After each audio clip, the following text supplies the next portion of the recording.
শুধুমাত্র 10 মিনিটের মধ্যেই পৃথিবীর সবচেয়ে সুস্বাদু এবং সহজ পদ্ধতিতে চটপটি কিংবা ঘুগনির রেসিপি।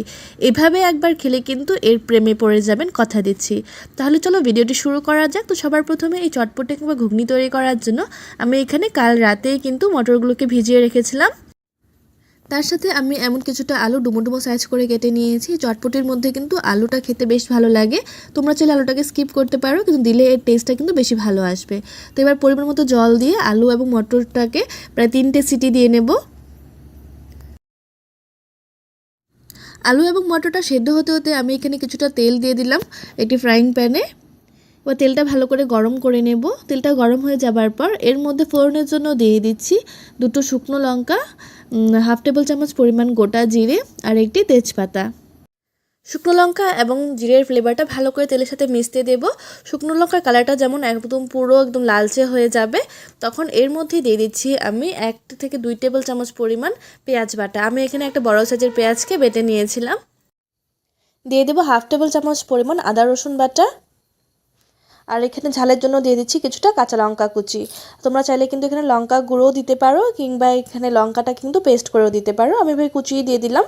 এবার এইসব উপকরণগুলোকে ভালোভাবে কিন্তু তেলের সাথে মিশিয়ে একটু ফ্রাই করে নিতে হবে 1 থেকে 2 মিনিট পর্যন্ত, যতক্ষণ না পর্যন্ত পেঁয়াজ রসুনের কাঁচা গন্ধটা চলে যাচ্ছে।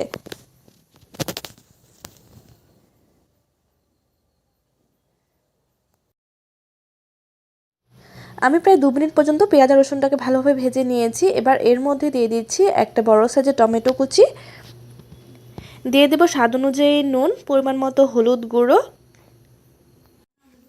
দিয়ে দেবো 1 টেবিল চামচ পরিমাণ ভাজা মশলা। এই ভাজা মশলার মধ্যে কিন্তু জিরে, ধনে, মৌরি, শুকনো লঙ্কা, শুকনো আদা একসাথে কিন্তু রোস্ট করে ভালো করে গুঁড়ো করা নেওয়া হয়েছে। তোমরা চাইলে কিন্তু সেই ভাজা মশলার রেসিপিটাও কিন্তু তোমাদের কাছে শেয়ার করতে পারি। অবশেষে কালারের জন্য দিয়ে দেবো 1 টেবিল চামচ পরিমাণ লাল লঙ্কার গুঁড়ো। এটা কিন্তু একদমই ঝাল নেই, জাস্ট কালারের জন্য দিয়েছি আমি এখানে, আর ঝালের জন্য কাঁচা লঙ্কা কুচি ব্যবহার করেছি। এবার এই সব উপকরণকে আরও 2 মিনিট মতো ভালোভাবে কষিয়ে নিতে হবে।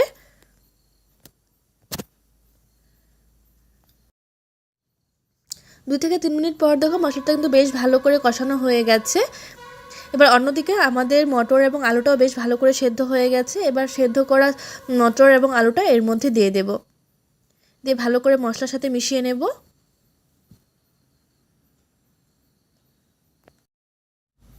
তারপর এর মধ্যে দিয়ে দিচ্ছি খুবই নামমাত্র একটু চিনি। এই সামান্য চিনি ব্যবহার করলে কিন্তু এর টেস্টটা আরও দ্বিগুণ হয়ে যাবে।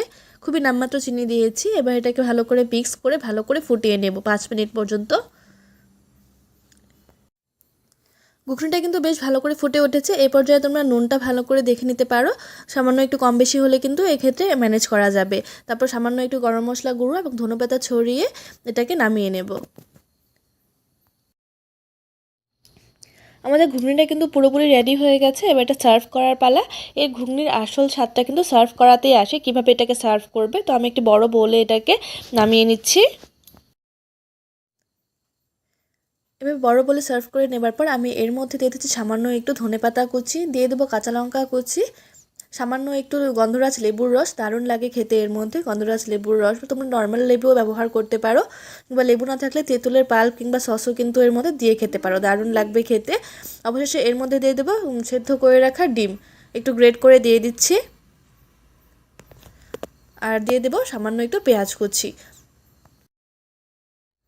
তোমাদের এই রেসিপিটি কেমন লাগলো অবশ্যই আমাকে কমেন্টস করে জানিও। তার সাথে যদি এমন চটপটির সাথে থাকে পেঁয়াজ এবং মসুর ডালের পকোড়া, তাহলে তো আর কোনো কথাই নেই, সন্ধ্যের খাবারটা কিন্তু একদম পুরো জমে যাবে।